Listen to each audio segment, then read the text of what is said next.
মাছগুলো একবারেই কম নাই কুলি হারে যাই আল্লাহ দেয় মনে করেন সংসার চালাইতেই দেয় আগে যাই একবারে মোটামুটি কোনো রকম পাওয়া যায় আর তেল খরচ টরচ দিয়া কোনো রকম মনে করেন 200 টাকা 200 টাকা করে এমন পাই আর আমরা ধরেন মাছ ধরতে যাই ধরেন কোনো সময় পাই কোনো সময় পাই না ধরেন আগে দায়িক দেয় না ধরেন মাছ পাওয়া গেলে সেগুলো দেওয়া গেল তখন ধরেন মাছ আঁকা কম দিয়ে আশা করি যায় এই আশা আল্লাহ হয় না আমাকে এই পরিমাণ বুঝলেন এই আমাকে এই পরিবেশ এই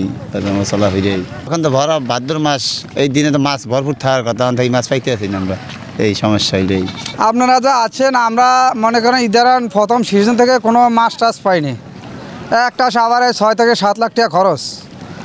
এখন দুগা চারিকা মাছ আছে আমরা দেখা গেছে বাল বাচ্চা লিয়ে দুগা ডাল ভাত খাইতে পারি এখন আপনারা যদি দেখা গেছে কিছুদিন পর অভিযোগ দিবেন তাইতে তো আমাকে সংসার চালাতে খুবই মুশকিল আমার ওই জেলে কাজ ছাড়া তো আমাদের অন্য কোনো ব্যবসা বাণিজ্য নাই এখন আপনারা যদি অভিযোগটা কিছুদিন পাশে দেন তাহলে জেলেদের একটু সুযোগ সুবিধা মোটামুটি একটু ভালো হবে বন্যা আমাদের অনেক ক্ষয়ক্ষতি হয়েছে গত রাত্রে রাত্রে 8টা বাজে গেছি যা এখন মারছি আবার টাইনা কিছুক্ষণ ঘুমাইছি আবার আজকে সকাল 8টার দিকে এখন মারছি তো পাইছি মোটামুটি 1020 টাকার মাছ বেচছি তারপর আমাদের মনে করেন খরচ আছে নর্মাল 8 থেকে 10,000 টাকা 14 জন মানুষ গাই কিনা লাগে ডাউন কিনা লাগে তেল কিনা লাগে নিজের চা পানি খরচ এবার মাছ কিন্তু খুবই কম আমরা যে আশা করি সিজন প্রায় শেষ অভিযানের আছে আর মাসখানিক আমরা খুবই অবস্থা খারাপ আমাদের মাছের সিজন এবার খুবই খারাপ আমরা কেউই ভালো নাই জেলে যে হিসেবে মাছ পাওয়ার করতে এর কিছুই পায় না আর মাছ যাই পায় কিন্তু দাম একটুনি কম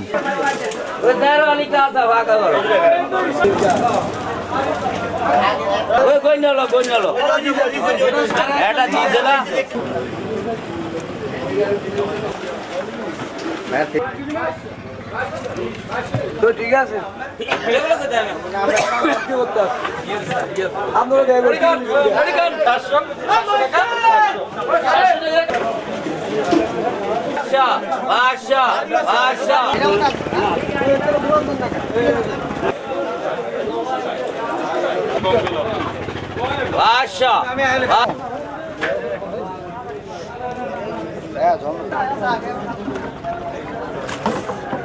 বড় সবথেকে বড় মাছ কোন দাম